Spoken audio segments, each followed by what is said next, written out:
Hello, good evening. 24-ന്റെ അതിവേഗ വാർത്താ bulletin 100 news ആരംഭിക്കുന്നു. നോക്കാം ഈ മണിക്കൂറിലെ 100 പ്രധാന വാർത്തകൾ അരമണിക്കൂറിൽ.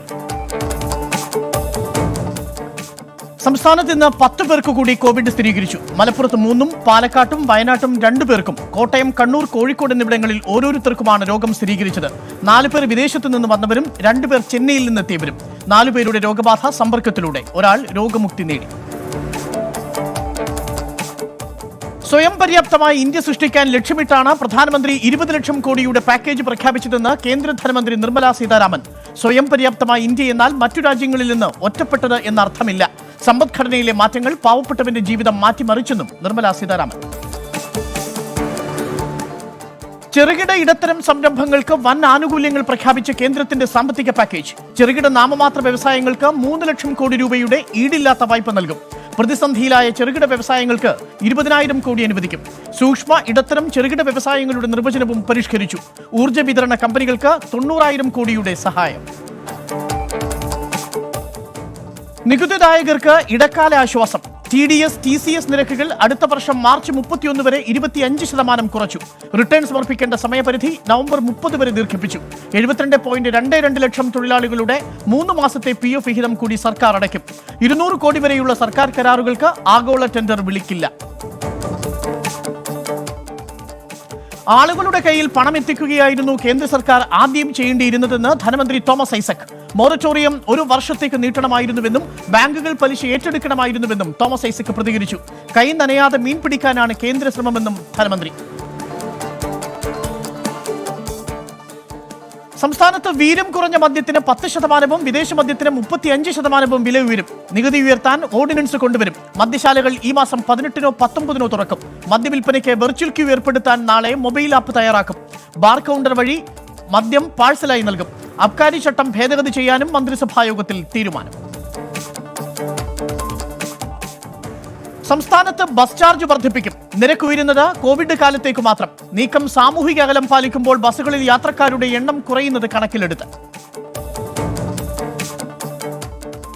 രാജ്യത്തെ കോവിഡ് ബാധിതരുടെ എണ്ണം 74,000 കടന്നു. മരണം 2,415ആയി. 24 മണിക്കൂറിനിടെ 122 മരണവും 3,525 പുതിയ കേസുകളും. കോവിഡ് പ്രതിരോധ പ്രവർത്തനങ്ങൾക്കായി PMKS ഫണ്ടിൽ നിന്ന് 3,100 കോടി രൂപ അനുവദിച്ചു.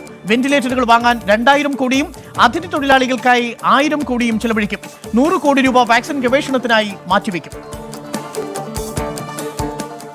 ലോകത്ത് കോവിഡ് ബാധിച്ച് മരിച്ചവരുടെ എണ്ണം 2,94,000 കടന്നു. രോഗബാധിതരുടെ എണ്ണം 43.4 ലക്ഷം പിന്നിട്ടു. വിദേശത്ത് കോവിഡ് ബാധിച്ച് ഇന്ന് 3 മലയാളികൾ കൂടി മരിച്ചു. ഡൽഹിയിൽ നിന്ന് കേരളത്തിലേക്ക് ട്രെയിൻ സർവീസ് പുനരാരംഭിച്ചു. നാളെ എത്തുന്ന ട്രെയിന് കോഴിക്കോട്, എറണാകുളം, തിരുവനന്തപുരം സ്റ്റേഷനുകളിൽ സ്റ്റോപ്പ്.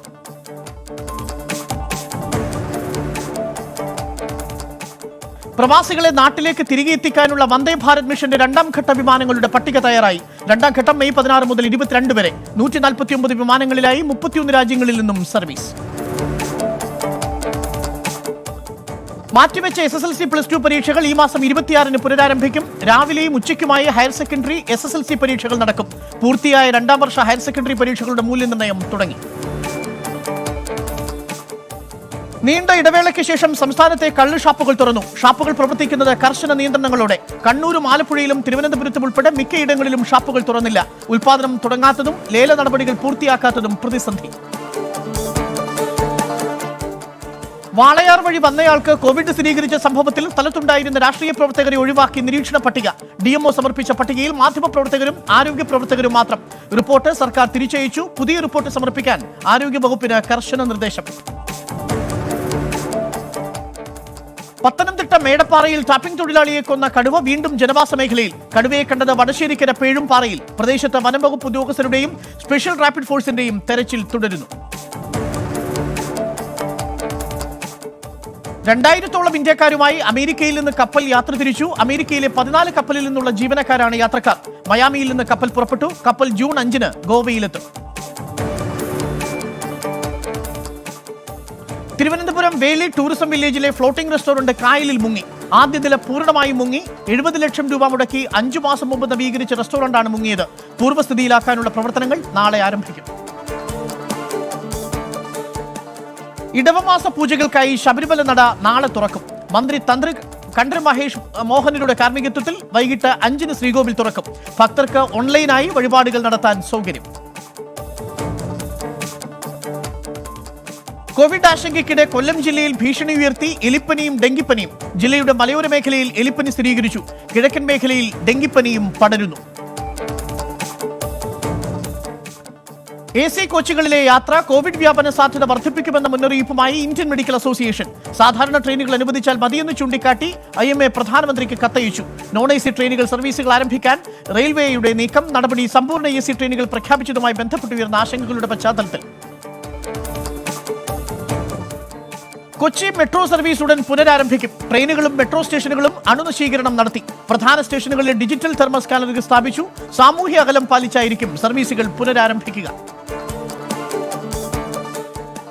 ലോക്ഡൌൺ കാലത്ത് ആരോഗ്യ പ്രശ്നങ്ങൾ വിദഗ്ധ ഡോക്ടർമാരുമായി ചർച്ച ചെയ്യാൻ അവസരമൊരുക്കി KPCC ഡിജിറ്റൽ മീഡിയ സെൽ. രാവിലെ 9 മണി മുതൽ രാത്രി 9 മണി വരെ സേവനം ലഭ്യമാകും. വൈദ്യസഹായത്തിനായി വിളിക്കേണ്ട നമ്പർ 9610516069. ജയിലുകളിൽ കോവിഡ് പകരുന്നത് തടയാനായി നിലവിലുള്ള തടവുകാരിൽ പകുതിയോളം പേരെ വിട്ടയക്കുമെന്ന മഹാരാഷ്ട്ര ജയിൽ വകുപ്പ്. 17,000-ഓളം തടവുകാരെ ജാമ്യത്തിൽ വിട്ടയക്കാൻ തീരുമാനം. നടപടി സുപ്രീം കോടതി നിർദ്ദേശിച്ച ഉന്നതാധികാര സമിതിയുടെ നിർദ്ദേശപ്രകാരം. മഹാരാഷ്ട്രയെ ആശങ്കയിലാഴ്ത്തി കോവിഡ് ബാധിതരുടെ എണ്ണം 25,000 കടന്നു. നിലവിൽ 19,400 പേരാണ് ചികിത്സയിൽ ഉള്ളത്. സംസ്ഥാനത്ത് ഇന്ന് മാത്രം 54 കോവിഡ് മരണം. ഇതോടെ സംസ്ഥാനത്ത് മരണസംഖ്യ 975 ആയി. ഡൽഹിയിൽ മരണനിരക്കിൽ വീണ്ടും വർധനവ്. പുതുതായി 20 കോവിഡ് മരണം റിപ്പോർട്ട് ചെയ്തു. ഇതോടെ മരണസംഖ്യ 106 ആയി. പുതുതായി 359 പേർക്ക് കൂടി രോഗബാധ. 2,858 പേർ രോഗം ഭേദമായി ആശുപത്രി വിട്ടെന്ന് ആരോഗ്യവകുപ്പ്. ഒഡീഷയിൽ കോവിഡ് വ്യാപനം അതിവേഗം. ഇന്ന് മാത്രം രോഗം സ്ഥിരീകരിച്ചത് 101 പേർക്ക്. ഇതോടെ സംസ്ഥാനത്ത് രോഗബാധിതരുടെ എണ്ണം 538 ആയി. 392 പേരാണ് നിലവിൽ ചികിത്സയിലുള്ളത്. 143 പേർ കോവിഡ് മുക്തരായി.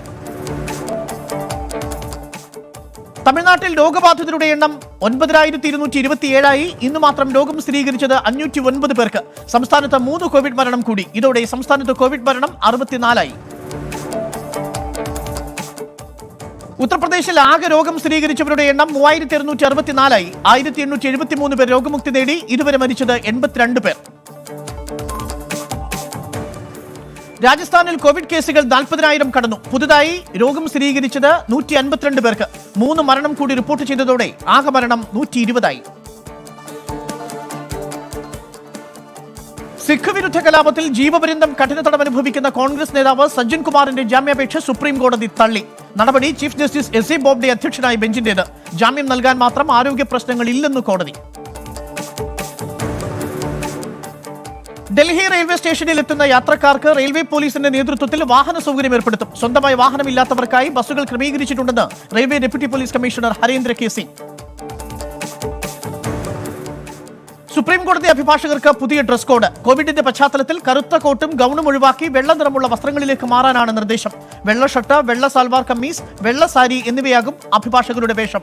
ഒരു അറിയിപ്പുണ്ടാകുന്നതുവരെ പുതിയ ഡ്രസ് കോഡ് പാലിക്കണമെന്ന് ചീഫ് ജസ്റ്റിസ് SA ബോബ്ഡെ.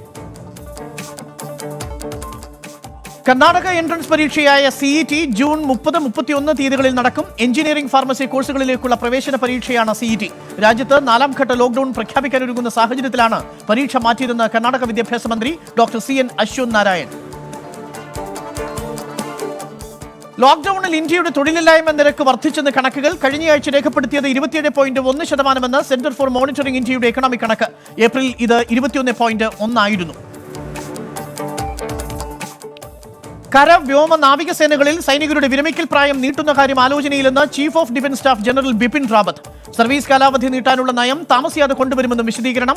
15 ലക്ഷത്തോളം വരുന്ന സൈനികർക്ക് ഇത് പ്രയോജനപ്പെടുമെന്നും ബിപിൻ റാവത്ത്. രോഗികൾക്ക് ഓൺലൈനായി OP സൗകര്യമൊരുക്കി മഹാരാഷ്ട്ര സർക്കാർ. ഈ ടോക്കൺ എടുക്കുന്നവർക്ക് വീഡിയോ കോളിലൂടെ ചികിത്സ തേടാം. ഓൺലൈനായി മരുന്ന് കുറിപ്പടിയും ലഭിക്കും. നാസിക്കിലേക്ക് കാൽനടയായി പോയ ഗർഭിണിയായ അതിഥി തൊഴിലാളി വഴിയരികിൽ പ്രസവിച്ചു. യുവതിയെ ആശുപത്രിയിൽ പ്രവേശിപ്പിച്ചത് പ്രസവശേഷം 150 കിലോമീറ്റർ നടന്ന്. അമ്മയ്ക്കും കുഞ്ഞിനും ആരോഗ്യ പ്രശ്നങ്ങളില്ലെന്ന് ആശുപത്രി അധികൃതർ. ഗുജറാത്ത് സുരേന്ദ്രനഗർ സബ് ജയിലിൽ കൊലപാതക കുറ്റത്തിന് വിചാരണ നേരിടുന്ന 5 തടവുകാർ ജയിൽ ചാടി. പൂട്ടുകൾ തകർത്ത ശേഷമാണ് മതിൽ ചാടി രക്ഷപ്പെട്ടത്. തടവുകാർക്കായി അന്വേഷണം ആരംഭിച്ചെന്ന് jail deputy police superintendent. Covid സുരക്ഷാ ഉപകരണങ്ങളും മരുന്നുകളും ഇറക്കുമതി ചെയ്യുന്നതിന്റെ മറവിൽ മയക്കുമരുന്ന് കടത്തിയതിന് സാധ്യതയുണ്ടെന്ന് ഇന്റർപോൾ. ഇക്കാര്യം സൂചിപ്പിച്ചുകൊണ്ട് സംസ്ഥാനങ്ങൾക്കും കേന്ദ്രഭരണ പ്രദേശങ്ങൾക്കും കത്ത്. ഡൽഹിയിലെ സെൻട്രൽ റിസർവ് പോലീസ് സേനയിലെ 3 ഉദ്യോഗസ്ഥർക്ക് കൂടി കോവിഡ് സ്ഥിരീകരിച്ചു. CRPF-ൽ ഇതുവരെ 247 ഉദ്യോഗസ്ഥർക്കാണ് കോവിഡ് സ്ഥിരീകരിച്ചത്. ഇതിൽ 4 പേർ കോവിഡ് മുക്തരായി. നേപ്പാളിൽ ഭൂചലനം റിക്ടർ സ്കെയിലിൽ 5.3 രേഖപ്പെടുത്തി. ഭൂചലനത്തിന്റെ പ്രഭവ കേന്ദ്രം ദോലക്ക ജില്ലയിലെ ജുഗു. ആഗോള ആരോഗ്യ അടിയന്തരാവസ്ഥ പ്രഖ്യാപിക്കുന്നതിൽ നിന്ന് ലോകാരോഗ്യ സംഘടനയെ ചൈന തടയാൻ ശ്രമിച്ചിരുന്നതായി US രഹസ്യാന്വേഷണ വിഭാഗം. ആഗോള ആരോഗ്യ അടിയന്തരാവസ്ഥ പ്രഖ്യാപിച്ചാൽ WHO-യുമായുള്ള സഹകരണം അവസാനിപ്പിക്കുമെന്ന് ചൈന ഭീഷണിപ്പെടുത്തിയെന്ന് റിപ്പോർട്ട്. കോവിഡ് ബാധിതരുടെ എണ്ണത്തിൽ ഇറ്റലിയെയും ബ്രിട്ടനെയും പിന്തള്ളി റഷ്യ. റഷ്യയിൽ പുതുതായി സ്ഥിരീകരിച്ചത് 10,000-ലേറെ പുതിയ കോവിഡ് കേസുകൾ. രാജ്യത്തെ ആകെ കോവിഡ് ബാധിതരുടെ എണ്ണം 2,42,271. ആകെ മരണസംഖ്യ 2,212. ബ്രിട്ടനിൽ കോവിഡ് സ്ഥിരീകരിച്ചവരുടെ എണ്ണം 2.25 ലക്ഷം കടന്നു. രാജ്യത്ത് 3,242 പുതിയ കേസുകളും 494 മരണവും. രാജ്യത്തെ ആകെ മരണസംഖ്യ 33,186. ബ്രിട്ടനിൽ കെയർ ഹോമുകളുടെ മരണനിരക്ക് കുറയുന്നെന്ന് റിപ്പോർട്ട്. സ്പെയിനിൽ 1,575 പുതിയ കോവിഡ് കേസുകൾ കൂടി. രാജ്യത്ത് ആകെ രോഗം സ്ഥിരീകരിച്ചത് 2,71,000-ലധികം പേർക്ക്. ആകെ മരണം 27,104. ഇറ്റലിയിൽ ആകെ മരണസംഖ്യ 30,911. രോഗബാധിതരുടെ എണ്ണം 2,29,705 വർദ്ധിച്ചു. രോഗികളുടെ എണ്ണം വർദ്ധിച്ചത് ലോക്ഡൌൺ നിയന്ത്രണങ്ങൾ പിൻവലിക്കാനിരിക്കെ. ഫ്രാൻസിൽ കോവിഡ് ബാധിച്ച് മരിച്ചവരുടെ എണ്ണം 26,991. രാജ്യത്ത് ആകെ രോഗബാധിതരുടെ എണ്ണം 1,78,225. നിലവിൽ ചികിത്സയിലുള്ളത് 93,449 പേർ.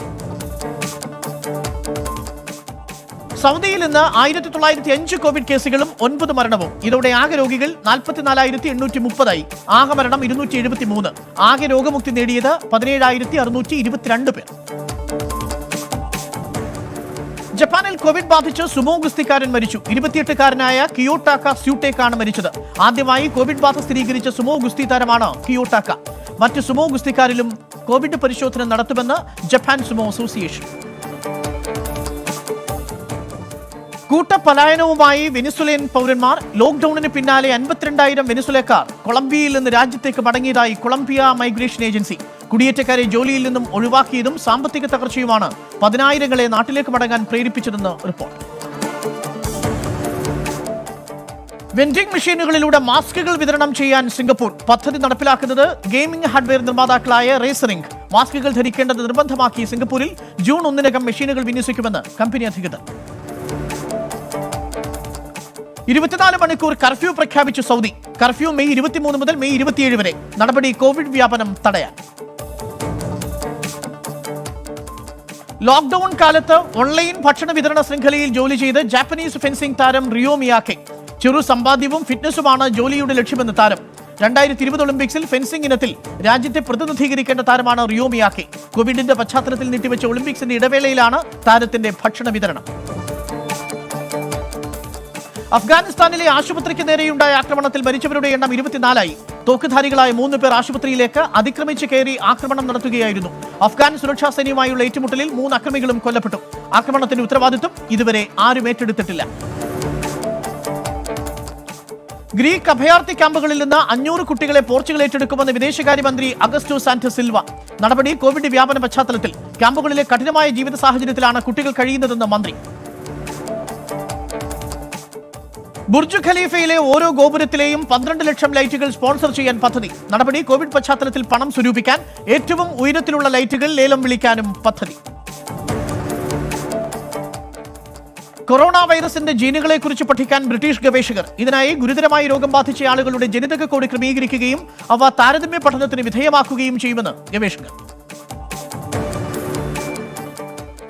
നിയന്ത്രണങ്ങളിൽ ഇളവ് വരുത്തുന്നതിനെതിരെ US ഗവൺമെന്റിന് മുന്നറിയിപ്പ് നൽകി മുതിർന്ന സാംക്രമിക രോഗ വിദഗ്ധൻ ഡോക്ടർ ആന്റണി ഫൗച്ചി. നിലവിലുള്ള സ്ഥിതി ഗുരുതരമാകുമെന്നും മരണനിരക്ക് ഉയരുമെന്നും മുന്നറിയിപ്പ്. ആശങ്ക പങ്കുവച്ചത് US സെനറ്റ് കമ്മിറ്റിയിൽ വീഡിയോ കോൺഫറൻസിംഗ് വഴി. 3 ചക്ര വാഹനത്തിൽ ഒഴുകി നടക്കുന്ന വീട് നിർമ്മിച്ച ലാറ്റ്വിയൻ ബൈക്കർ. ഐഗാസ് ലൗസിന് നിർമ്മിച്ച ഈ വീടുമായി വെള്ളത്തിലും കരയിലും യാത്ര ചെയ്യാം. ഇന്ത്യയിൽ മാരുതി സുസുക്കിയുടെ ലാഭത്തിൽ ഇടിവ്. മാർച്ച് മാസത്തിലെ ലാഭത്തിൽ മാത്രം രേഖപ്പെടുത്തിയത് 28% ഇടിവ്. കഴിഞ്ഞ വർഷം ഇതേ കാലയളവിൽ ഇത് 17.96 ബില്യൺ രൂപയായിരുന്നു. മാർച്ച് 31 കാർ നിർമ്മാതാക്കളുടെ ആഭ്യന്തര വിൽപ്പനയിൽ 16% ഇടിവ് രേഖപ്പെടുത്തി. വിദേശ താരങ്ങളില്ലാതെ IPL വേണ്ടെന്ന് ചെന്നൈ സൂപ്പർ കിങ്സ്. ഇന്ത്യൻ താരങ്ങളെ മാത്രം ഉൾപ്പെടുത്തി നടക്കുന്ന IPL മുഷ്താഖ് അലി ട്രോഫി പോലെയാകുമെന്ന് ടീമിന്റെ പ്രതികരണം. കോവിഡ് വ്യാപനത്തെ തുടർന്ന് മാർച്ച് 29 നടക്കേണ്ട IPL ഏപ്രിൽ 15 തുടർന്ന് അനിശ്ചിതകാലത്തേക്കും നീട്ടിവച്ചിരുന്നു. സാമ്പത്തികാഘാതം മൂലം അടുത്ത സീസണിൽ കളിക്കാരുടെ ശമ്പളം കുറയ്ക്കുകയല്ലാതെ സ്പാനിഷ് സോക്കർ ക്ലബ്ബുകൾക്ക് മറ്റു മാർഗമില്ലെന്ന് LaLiga president Javier Tebas. March മുതൽ നിർത്തിവച്ചിരിക്കുന്ന സ്പാനിഷ് സീസൺ കാഴ്ചക്കാരില്ലാതെ ജൂൺ മാസത്തിൽ വീണ്ടും ആരംഭിക്കും. ക്ലബ്ബുകൾക്ക് 300 ദശലക്ഷം യൂറോ നഷ്ടപ്പെടുമെന്നാണ് വിലയിരുത്തൽ. കോവിഡ് പശ്ചാത്തലത്തിൽ മുൻ ദക്ഷിണാഫ്രിക്കൻ താരം വൈറോൺ ഫിൻലൻഡറിന്റെ കരാർ റദ്ദാക്കി. സോമർസെറ്റ് തീരുമാനം കൗണ്ടിയും താരവും സംയുക്തമായി എടുത്തതെന്ന് റിപ്പോർട്ട്. നോക്കാം ഇനി ജില്ലാ വാർത്തകൾ അതിവേഗം. തിരുവനന്തപുരത്ത് ഇഞ്ചിവിള ചെക്ക് പോസ്റ്റിലൂടെ ഇന്ന് 211 പേർ കേരളത്തിലെത്തി. ഇവരിൽ 89 പേർ റെഡ് നിന്നുള്ളവരാണ്. 86 പേരെ വീട്ടിൽ നിരീക്ഷണത്തിന് അയച്ചു. 3 പേരെ കാട്ടാക്കട പങ്കജ കസ്തൂരി, നെടുമങ്ങാട് ഹിര കോളേജ്, കിളിമാനൂർ വിദ്യ എഞ്ചിനീയറിംഗ് കോളേജ് എന്നിവിടങ്ങളിലായി നിരീക്ഷണത്തിൽ അയച്ചു. വീട്ടിൽ പുകയില ഉൽപ്പന്നങ്ങൾ സൂക്ഷിച്ച സ്ത്രീ അറസ്റ്റിൽ. പിടിയിലായത് തൂക്കുവിള സ്വദേശി അസുഖമാ ബീവി. സമാന കേസിൽ മുമ്പും അറസ്റ്റിലായിട്ടുള്ളവരാണ് ഇവർ. പാറശാലയിൽ വീടിന് മുന്നിൽ വെച്ച സ്കൂട്ടർ സാമൂഹ്യ വിരുദ്ധർ കത്തിച്ചതായി പരാതി. സ്കൂട്ടർ പൂർണ്ണമായും കത്തി നശിച്ചു. പാറശാല പോലീസിന് ലഭിച്ച പരാതിയുടെ അടിസ്ഥാനത്തിൽ വിരലടയാള വിദഗ്ധരെത്തി തെളിവ് ശേഖരണം നടത്തി. കരുനാഗപ്പള്ളിയിൽ തിരക്ക് കൂടിയതോടെ ബോധവൽക്കരണവുമായി അഗ്നിരക്ഷാസേന. സിവിൽ ഡിഫൻസ് ഫോഴ്സിന്റെ സഹകരണത്തോടെയാണ് ബോധവൽക്കരണം. ആവശ്യക്കാർക്ക് മാസ്കും സാനിറ്റൈസറും നൽകിയാണ് പരിപാടി. പടിഞ്ഞാറേക്കല്ലട പഞ്ചായത്തിൽ കാരാളിമുക്ക് റോഡിന്റെ നിർമ്മാണ പുരോഗതി വിലയിരുത്തി. ഇതിനായി കിഫ്ബി ഉദ്യോഗസ്ഥർ സ്ഥലം സന്ദർശിച്ചു. റോഡിലെ 40 വർഷത്തിലധികം പഴക്കമുള്ള കുടിവെള്ള പൈപ്പ് ലൈനുകൾ മാറ്റി പുതിയവ സ്ഥാപിക്കണമെന്നാണ് നാട്ടുകാരുടെ ആവശ്യം. പുനലൂരിൽ അത്യാധുനിക സൗകര്യങ്ങളോടെയുള്ള ഇൻഡോർ സ്റ്റേഡിയത്തിന്റെ നിർമ്മാണം പുനരാരംഭിച്ചു. ലോക്ഡൌണിനെ തുടർന്ന് മുടങ്ങിയ പണികളാണ് പുനരാരംഭിച്ചത്. 3 മാസം കൊണ്ട് നിർമ്മാണം പൂർത്തിയാക്കാനാണ് ശ്രമമെന്ന് നഗരസഭാ അധികൃതർ. പത്തനംതിട്ട ജില്ലയിൽ കോന്നിത്താഴം, പയ്യനാമൺ പ്രദേശങ്ങളിൽ ഡെങ്കിപ്പനി പടരുന്നു. 5ൽ കൂടുതൽ കേസുകളാണ് ഇവിടെ റിപ്പോർട്ട് ചെയ്തിട്ടുള്ളത്. കൊതുക് നിർമ്മാർജ്ജനത്തിനായി പഞ്ചായത്ത് നടപടികൾ ആരംഭിച്ചു. ഇതിന്റെ ഭാഗമായി പ്രദേശത്ത് ഫയർഫോഴ്സ് ഫോഗിംഗ് തുടങ്ങി. ബിരിയാണി മേളകളിലൂടെ ലഭിച്ച തുക മുഖ്യമന്ത്രിയുടെ ദുരിതാശ്വാസ നിധിയിലേക്ക് കൈമാറി AYF. 1,156,000 രൂപയുടെ ചെക്ക് ചീഫ് വിപ്പ് കെ രാജന് കൈമാറി. കോവിഡ് പ്രതിരോധ പ്രവർത്തനങ്ങൾക്കായി മുഖ്യമന്ത്രിയുടെ ദുരിതാശ്വാസ നിധിയിലേക്ക് വികലാംഗ പെൻഷൻ സംഭാവന ചെയ്ത യുവതി. കായംകുളം സ്വദേശി സീനത്താണ് പെൻഷൻ തുക നൽകിയത്. MLA യു പ്രതിഭ തുക ഏറ്റുവാങ്ങി. കോവിഡ് പ്രതിരോധ പ്രവർത്തനങ്ങൾക്കായി മുഖ്യമന്ത്രിയുടെ ദുരിതാശ്വാസ നിധിയിലേക്ക് തന്റെ കുടുക്കയിലെ സമ്പാദ്യം നൽകി 2 വയസ്സുകാരി. കരിയിലക്കുളങ്ങര പുതുപ്പറമ്പിൽ സജു ശ്രീലക്ഷ്മി ദമ്പതികളുടെ മകൾ ആദ്യയാണ് തന്റെ കുടുക്കയിലെ സമ്പാദ്യം യു പ്രതിഭ MLAക്ക് കൈമാറിയത്. ചെങ്ങന്നൂരിൽ അതിഥി തൊഴിലാളികളെ കഞ്ചാവ് വിൽപ്പന സംഘം ആക്രമിച്ച് പണം തട്ടിയതായി പരാതി. ആക്രമണത്തിനിരയായത് വാണി പബ്ലിക് സ്കൂളിന്റെ പഴയ കെട്ടിടത്തിൽ വാടകയ്ക്ക് താമസിച്ചു വരുന്ന അതിഥി തൊഴിലാളികൾ. സംഭവത്തിൽ പോലീസ് അന്വേഷണം തുടങ്ങി. അക്രമി സംഘത്തിന്റേതെന്ന് സംശയിക്കുന്ന ഫോൺ പോലീസ് കണ്ടെടുത്തു. ഉപ്പുതറയിൽ കുടുംബശ്രീയുടെ ജനകീയ ഹോട്ടൽ പ്രവർത്തനം ആരംഭിച്ചു. ഒരുക്കിയിരിക്കുന്നത് പണം നൽകി ഭക്ഷണം കഴിക്കാനാകാത്തവർക്ക് സൗജന്യ ഭക്ഷണ സൗകര്യം ഉൾപ്പെടെ. സർക്കാർ നിരീക്ഷണത്തിൽ കഴിയുന്നവർക്ക് ഇവിടെ നിന്ന് ഭക്ഷണം എത്തിച്ചു നൽകും. തോട്ടം മേഖലയിലെ അടുക്കളത്തോട്ടങ്ങൾ സജീവമാക്കാൻ ജീവനം പദ്ധതിയുമായി കൃഷിവകുപ്പ്. ആദ്യഘട്ടത്തിൽ കർഷകർക്ക് വിതരണം ചെയ്തത് 42,000 തൈകൾ. തോട്ടം മേഖലയിൽ തരിശു കിടന്ന ഭൂമി കൃഷിക്കായി ഒരുക്കി. അംഗങ്ങൾക്ക് ഭക്ഷ്യധാന്യ കിറ്റ് വിതരണം ചെയ്ത് കോൺട്രാക്ട് കാരേജ് ഓപ്പറേറ്റേഴ്സ് അസോസിയേഷൻ. വിതരണോദ്ഘാടനം നിർവഹിച്ച് എറണാകുളം എൻഫോഴ്സ്മെന്റ് RTO അനന്തകൃഷ്ണൻ. കോട്ടയം മുട്ടുചിറയിൽ കാറും സ്കൂട്ടറും കൂട്ടിയിടിച്ച് യുവാവ് മരിച്ചു. കടുത്തുരുത്തി വെള്ളാശ്ശേരി സ്വദേശി ചന്ദ്രദാസ് ആണ് മരിച്ചത്. ഹോസ്റ്റലുകളിൽ താമസിച്ചിരുന്ന വിദ്യാർത്ഥികൾ ഈ മാസം 15-നകം സാധനങ്ങൾ മാറ്റി ഒഴിഞ്ഞുകൊടുക്കണമെന്ന് MG സർവകലാശാല. ക്യാമ്പസിലെ പല്ലന, മീനച്ചിൽ, പാടലിപുത്ര എന്നീ ഹോസ്റ്റലുകളാണ് ഒഴിയേണ്ടത്. COVID-19 പ്രതിരോധ പ്രവർത്തനങ്ങളുടെ ഭാഗമായി ഹോസ്റ്റലുകൾ കോട്ടയം ജില്ലാ ഭരണകൂടം ഏറ്റെടുത്തിരുന്നു. കൂലിത്തർക്കത്തെ തുടർന്ന് അതിഥി തൊഴിലാളികളും ലേബർ കോൺട്രാക്ടറും തമ്മിൽ ഏറ്റുമുട്ടി. സംഭവം മൂവാറ്റുപുഴ റോട്ടറി റോഡിൽ. പോലീസ് എത്തി ലേബർ കോൺട്രാക്ടറെ കസ്റ്റഡിയിലെടുത്തു. അതിഥി തൊഴിലാളികൾ മടങ്ങിയതോടെ പൈനാപ്പിൾ കർഷകർ പ്രതിസന്ധിയിൽ. കൃഷി തുടരുന്നതിനാവശ്യമായ തൊഴിലാളികൾ ഇല്ലാത്തതാണ് പ്രതിസന്ധിക്ക് കാരണം. വേനൽ മഴ തുടരുന്നതോടെ കൃഷി ആരംഭിക്കുന്നതിനും പ്രതിസന്ധി. ഓൺലൈനായി കുട്ടികൾക്ക് സമ്മർ ക്യാമ്പ് ഒരുക്കി എറണാകുളത്തെ Rithu centre for psychological wellness. 4-നും 12 വയസ്സിനും ഇടയിൽ പ്രായമുള്ള കുട്ടികൾക്കാണ് പരിശീലനം. മുഖ്യമന്ത്രിയുടെ ദുരിതാശ്വാസ നിധിയിലേക്ക് സംഭാവനയുമായി Ronaldo fans and welfare association. WhatsApp ഗ്രൂപ്പുകളിൽ നിന്ന് സ്വരൂപിച്ച 51,000 രൂപ പട്ടാമ്പി MLA മുഹസിന് കൈമാറി സ്റ്റേറ്റ് ട്രഷറർ അനസ്. വയനാട് ജില്ലയിൽ ഇന്ന് 2 പേർക്ക് കൂടി കോവിഡ് സ്ഥിരീകരിച്ചു. ചെന്നൈയിൽ നിന്ന് തിരിച്ചെത്തിയ ട്രക്ക് ഡ്രൈവറുടെ മകൾക്കും കുട്ടിക്കുമാണ് രോഗം സ്ഥിരീകരിച്ചത്. കണ്ണൂരും മലപ്പുറത്തും രോഗം സ്ഥിരീകരിച്ച പോലീസുകാർ വയനാട് ഡ്യൂട്ടിയിലുണ്ടായിരുന്നവരാണ്. ഇതോടെ മാനന്തവാടി സ്റ്റേഷനിലെ എല്ലാ പോലീസുകാരെയും നിരീക്ഷണത്തിൽ വിട്ടു. വയനാട്ടിലെ ഹോട്ട്സ്പോട്ടിൽ ഇഫ്താർ വിരുന്ന് നടത്തിയ 20 പേർക്കെതിരെ കേസ്. അമ്പലവയലിൽ നെന്മേനി പഞ്ചായത്തിലെ അമ്മായിപ്പാലത്താണ് ഇഫ്താർ വിരുന്ന് നടത്തിയത്. പ്രതികൾക്കെതിരെ പകർച്ചവ്യാധി നിയമപ്രകാരമാണ് കേസ്. വയനാട് പുൽപ്പള്ളി പഞ്ചായത്തിലെ വേലിയമ്പലത്ത് കൃഷിക്ക് ഭീഷണിയുമായി വെട്ടുകിളി ശല്യം രൂക്ഷം. കൂടുതൽ സ്ഥലത്തേക്ക് വെട്ടുകിളി വ്യാപിക്കുന്നതിന്റെ ആശങ്കയിൽ കർഷകർ. പരിശോധന നടത്തി കൃഷി ഓഫീസറുടെ നേതൃത്വത്തിലുള്ള സംഘം. മുഖ്യമന്ത്രിയുടെ ദുരിതാശ്വാസ നിധിയിലേക്ക് 50,000 രൂപയുടെ ചെക്ക് കൈമാറി മലപ്പുറം ചാത്തല്ലൂർ സ്വദേശി അഷറഫ്. ചെക്ക് കൈമാറിയത് എടവണ്ണ പോലീസ് സ്റ്റേഷനിലെത്തി. Station house officer MB Sibin തുക ഏറ്റുവാങ്ങി. കേന്ദ്ര സർക്കാരിന്റെ സാമ്പത്തിക നയങ്ങൾക്കെതിരെ മലപ്പുറത്ത് യൂത്ത് കോൺഗ്രസിന്റെ പാത്രം കൊട്ടൽ സമരം. 68,000 കോടിയോളം രൂപ എഴുതി തള്ളിയതിനെതിരെയും പ്രവാസികളുടെ മേൽ മുഴുവൻ യാത്രാഭാരവും അടിച്ചേൽപ്പിക്കുന്നതിനെതിരെയുമാണ് സമരം. സമരത്തിന് യൂത്ത് കോൺഗ്രസ് സംസ്ഥാന വൈസ് പ്രസിഡന്റ് റിയാസ് മുക്കോളി നേതൃത്വം നൽകി. തലശ്ശേരി മാഹി ബൈപ്പാസ് നിർമ്മാണത്തിന്റെ ഭാഗമായി മാഹിപ്പുഴയിൽ നിർമ്മിച്ച ബണ്ട് മഴയ്ക്ക് മുൻപ് പൊളിച്ചു മാറ്റാൻ നിർദ്ദേശം. ബണ്ട് നിർമ്മിച്ചത് ഇതിനകം നിർമ്മാണം പൂർത്തിയാക്കിയ 3-4 തൂണുകൾക്കിടയിൽ. RDO സ്ഥലം സന്ദർശിച്ച് നിർദ്ദേശം നൽകിയത് കഴിഞ്ഞ മഴക്കാലത്ത് വെള്ളപ്പൊക്കമുണ്ടായ സാഹചര്യത്തിൽ.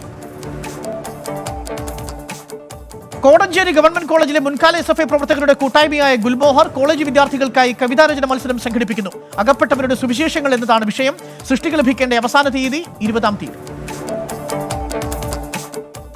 കനത്ത മഴയെ തുടർന്ന് തിരുമേനി ടൗണിലെ കടയിൽ വെള്ളം കയറി. കടയിലുണ്ടായിരുന്ന കാലിത്തീറ്റ അടക്കമുള്ള സാധനങ്ങൾ വെള്ളം കയറി നശിച്ചു. ലോക്ഡൌൺ കാലത്ത് വിദ്യാർത്ഥികൾക്ക് ഓൺലൈനിലൂടെ പഠനം നടത്താൻ mobile application. Kannur government engineering കോളേജിലെ SFI യൂണിറ്റാണ് ആപ്ലിക്കേഷൻ പുറത്തിറക്കിയത്. ലിബർ എന്ന പേരിലുള്ള ആപ്പിൽ അക്കാദമിക് നോൺ അക്കാദമിക് സെക്ഷനുകൾ ഉൾപ്പെടുത്തിയിട്ടുണ്ട്. കാസർഗോഡ് കോവിഡ് ആശുപത്രിയിലേക്ക് തൃശൂർ മെഡിക്കൽ കോളേജിൽ നിന്നുള്ള 15-അംഗ സംഘമെത്തി. ജില്ലയിൽ കോവിഡ് രോഗികൾ കുറവാണെങ്കിലും മറ്റ് സംസ്ഥാനങ്ങളിൽ നിന്നും കൂടുതൽ രോഗബാധിതരെത്താൻ സാധ്യതയുള്ളതിനാലാണ് പുതിയ സംഘത്തെ നിയോഗിച്ചത്. സമൂഹ മാധ്യമങ്ങളിൽ പരക്കുന്ന വ്യാജവാർത്തകളുടെ സത്യാവസ്ഥ പരിശോധിക്കാം ഇനി. കോഴിക്കോട് സിറ്റി ട്രാഫിക് പോലീസിന്റേതെന്ന പേരിൽ പ്രചരിക്കുന്നത് വ്യാജ സന്ദേശം. ലോക്ഡൌൺ കഴിഞ്ഞാൽ പാലിക്കേണ്ട നിർദ്ദേശങ്ങൾ അടങ്ങിയ സന്ദേശമാണ് പ്രചരിക്കുന്നത്. പോസ്റ്റ് തങ്ങളുടേതല്ലെന്ന് Kerala police media cell. Doctor Devi ഷെട്ടിയുടേതെന്ന പേരിൽ പ്രചരിക്കുന്ന ബംഗാളി ഭാഷയിലുള്ള ഫേസ്ബുക്ക് കുറിപ്പ് വ്യാജം. പോസ്റ്റ് പ്രചരിക്കുന്നത് കോവിഡിനെ അകറ്റി നിർത്താനുള്ള മാർഗനിർദ്ദേശങ്ങൾ എന്ന പേരിൽ അത്തരമൊരു കുറിപ്പ് പങ്കുവച്ചിട്ടില്ലെന്ന് വ്യക്തമാക്കി ഡോക്ടർ ദേവി ഷെട്ടി രംഗത്ത്. കോവിഡ് കാലത്ത് തെലങ്കാന സർക്കാർ മുസ്ലിങ്ങൾക്ക് സൗജന്യ റംദാൻ കിറ്റുകൾ വിതരണം ചെയ്തെന്ന് വ്യാജ പ്രചരണം. 5 വർഷം മുമ്പ് ഇറങ്ങിയ റംദാൻ കിറ്റിന്റെ ചിത്രമാണ് ഇതിൽ ഉപയോഗിച്ചിരിക്കുന്നത്. ചിത്രം പ്രചരിക്കുന്നത് ഹിന്ദുക്കളെ സർക്കാർ അവഗണിക്കുന്നുവെന്ന രീതിയിൽ. 5G സേവനം ലഭ്യമാക്കുന്നതിനായി ബ്രിട്ടനിലെ 180ഓളം തണൽ മരങ്ങൾ വെട്ടിമാറ്റിയെന്ന വ്യാജ വാർത്ത. വാർത്തയ്ക്കൊപ്പം പ്രചരിക്കുന്നത് ബെൽജിയത്തിലെ ചിത്രങ്ങൾ. പഴക്കം കൂടിയ മരങ്ങൾ വഴിയിലേക്ക് വീഴാൻ തുടങ്ങിയതിനാൽ വെട്ടിമാറ്റുകയായിരുന്നുവെന്ന് അധികൃതർ. കോവിഡിനെ പ്രതിരോധിക്കാൻ ഇക്കഴിഞ്ഞ ഏപ്രിൽ 30 മുതൽ സംസ്ഥാനത്ത് മാസ്ക് നിർബന്ധമാക്കി. എന്നാൽ ഉപയോഗവുമായി ബന്ധപ്പെട്ട് നിരവധി തെറ്റായ വിവരങ്ങളാണ് സമൂഹമാധ്യമങ്ങളിൽ പ്രചരിക്കുന്നത്. ഇതിന്റെ സത്യാവസ്ഥയുമായി അശ്വതി ഗോപി. കോവിഡിനെ പ്രതിരോധിക്കാനും വ്യാപനം തടയാനും മാസ്കുകൾ ഉപയോഗിക്കണമെന്നാണ് സർക്കാർ നിർദ്ദേശം. എന്നാൽ ഇത് അത്ര പരിചിതമല്ലാത്തതിനാൽ നമുക്ക് ചിലപ്പോൾ ചെറിയ ബുദ്ധിമുട്ടുകൾ ഉണ്ടായേക്കാം. എന്നാൽ ഇതുമായി ബന്ധപ്പെട്ട് തെറ്റിദ്ധാരണ പരത്തുന്ന ചില വാർത്തകളും സമൂഹ മാധ്യമങ്ങളിൽ കാണാവുന്നതാണ്. തുടർച്ചയായ മാസ്ക് ഉപയോഗം ഹൈപ്പോക്സിയ പോലുള്ള അവസ്ഥയ്ക്കും തളർച്ചയ്ക്കും കാരണമാകുമെന്ന് ചൂണ്ടിക്കാട്ടിയുള്ള ഒരു ഫേസ്ബുക്ക് പോസ്റ്റാണിത്. Doctor Dennis A Castro B എന്ന പേരിലാണ് കുറിപ്പ്. ഉച്ഛ്വാസവായു വീണ്ടും വീണ്ടും ശ്വസിക്കുന്നതിലൂടെ കൂടുതൽ കാർബൺ ഡൈ ഓക്സൈഡ് ശരീരത്തിൽ എത്തുന്നതിനാൽ ക്ഷീണം തോന്നും. അതിനാൽ 10 മിനിറ്റ് കൂടുമ്പോൾ മാസ്ക് മാറ്റി ശരീരത്തിന് ഓക്സിജൻ നൽകണമെന്നാണ് കുറിപ്പിലുള്ളത്. എന്നാൽ ഇത്തരം ആശങ്കകളിൽ കഴമ്പില്ലെന്നാണ് ആരോഗ്യരംഗത്തെ വിദഗ്ധർ പറയുന്നത്. ഒരു റെസ്പിറേഷൻ പ്രശ്നവും മാസ്ക് കൊണ്ട് ഉണ്ടാവുന്നില്ല. അത് അടിസ്ഥാനരഹിതമാണ്. അങ്ങനത്തെ ഒരു വ്യാപകമായ പ്രചാരം ഉണ്ടാവുമെന്ന് പറഞ്ഞു കഴിഞ്ഞാൽ ഈ മാസ്ക് നിരുത്സാഹപ്പെടുന്ന രീതിയിലാണത്. അങ്ങനെയാണെങ്കിൽ ഡോക്ടർമാരും നഴ്സുമാരും ആരോഗ്യ പ്രവർത്തകരും നിരന്തരമായി മാസ്ക് ഉപയോഗിക്കുകയും മറ്റ് PPE കിറ്റ് ഉപയോഗിക്കുകയും മറ്റു സാധനങ്ങളൊക്കെ മണിക്കൂറുകളോളം ഒരുമിച്ച് ഉപയോഗിക്കുന്നുണ്ട്. ഒരു പ്രശ്നമില്ല, അതുകൊണ്ട് യാതൊരു പേടിക്കാനുമില്ല. കൃത്യമായ അളവിലും ആകൃതിയിലുമുള്ള മാസ്കുകൾ നമ്മളെ ശ്വാസം മുട്ടിക്കില്ല. എന്നാൽ വളരെ ഇറുക്കമുള്ളതും നമുക്ക് അസ്വസ്ഥത ഉണ്ടാക്കുന്നതും ആകരുതെന്നും ആരോഗ്യ വിദഗ്ധർ ചൂണ്ടിക്കാട്ടുന്നു. കോവിഡ് അതിജീവന കാലത്ത് ലോകം ആവശ്യപ്പെടുന്ന പുത്തൻ ശീലങ്ങളിലൊന്നാണ് മാസ്ക് ഉപയോഗം. അതൊഴിവാക്കാൻ കാരണം കണ്ടെത്തുന്നവർ അപകടപ്പെടുത്തുന്നത് മറ്റുള്ളവരെ കൂടിയാണ്. ഇനി നോക്കാം കോവിഡ് കാലത്തെ ചില ആശ്വാസ വാർത്തകൾ. കോവിഡ്-19 പോരാട്ടത്തിൽ നഴ്സുമാർ നടത്തുന്ന സേവനം വിലമതിക്കാനാവാത്തതെന്ന് ആരോഗ്യമന്ത്രി KK ശൈലജ. നഴ്സസ് ദിനത്തോടനുബന്ധിച്ച് ദ ന്യൂ ഇന്ത്യൻ എക്സ്പ്രസിന് നൽകിയ പ്രത്യേക സന്ദേശത്തിലാണ് മന്ത്രിയുടെ അഭിനന്ദനം. 19ാം നൂറ്റാണ്ടിന്റെ മധ്യഭാഗത്ത് ക്രിമിയൻ യുദ്ധത്തിന്റെ ഭാഗമായി പരിക്കേറ്റ ഭടന്മാരെ ശുശ്രൂഷിക്കുന്നതിൽ ത്യാഗപൂർണമായ പ്രവർത്തനം നടത്തിയ ഫ്ലോറൻസ് നൈറ്റിംഗേലിനെ വിളക്കേന്തിയ വനിത എന്നാണ് അറിയപ്പെടുന്നത്. ഒരു റാന്തൽ വിളക്കുമായി പട്ടാള ക്യാമ്പുകളിൽ സഞ്ചരിച്ച് നഴ്സുമാരെ ശുശ്രൂഷിച്ചതായിരുന്നു. 24-ന്റെ പേരിൽ വ്യാജരേഖ നിർമ്മിച്ച് സമൂഹ മാധ്യമങ്ങളിലൂടെ പ്രചരിപ്പിച്ചതിന് ചാനൽ മാനേജ്മെന്റ് നിയമ നടപടി തുടങ്ങി. 24-ന്റെ സംപ്രേഷണ ദൃശ്യത്തിൽ തെറ്റായ വാർത്ത കൂട്ടിച്ചേർത്ത് പ്രചരിപ്പിച്ച രാജീവിനെതിരെയാണ് അന്വേഷണം ആവശ്യപ്പെട്ട് നിയമ നടപടി തുടങ്ങിയത്. 24-നെതിരെ നിരന്തരം ദുരുദ്ദേശപരമായ വാർത്തകൾ പ്രചരിപ്പിക്കുന്നയാളാണ് രാജീവ്. പ്രധാനമന്ത്രി നരേന്ദ്രമോദി 20 ലക്ഷം കോടി രൂപയുടെ കോവിഡ് കാല സാമ്പത്തിക പാക്കേജ് പ്രഖ്യാപിച്ച ദൃശ്യവും വാർത്തയുമാണ് രാജീവ് എന്നയാൾ വ്യാജമായി നിർമ്മിച്ചത്. യഥാർത്ഥ വാർത്തയിൽ കൂട്ടിച്ചേർക്കലുകൾ വരുത്തി 24-ന്റെ സ്ക്രീനിൽ വന്നത് എന്ന നിലയിൽ ഇയാൾ പ്രചരിപ്പിക്കുകയായിരുന്നു.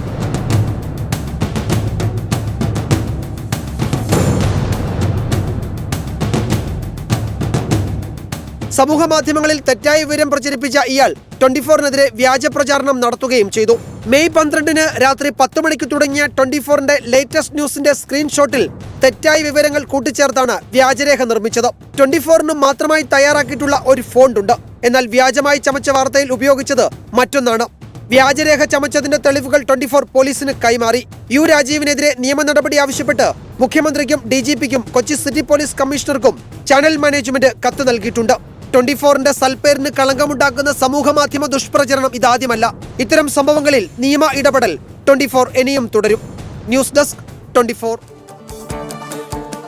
ഇതോടെ 100 ന്യൂസ് ഇവിടെ പൂർണ്ണമാവുന്നു. ഇനി ഒരു ചെറിയ ഇടവേളയ്ക്കു ശേഷം ഈ മണിക്കൂറിലെ ഏറ്റവും പുതിയ വാർത്തകളുമായി ലേറ്റസ്റ്റ് ന്യൂസുമായി പ്രജിൻസി കണ്ണനെത്തും. Good night.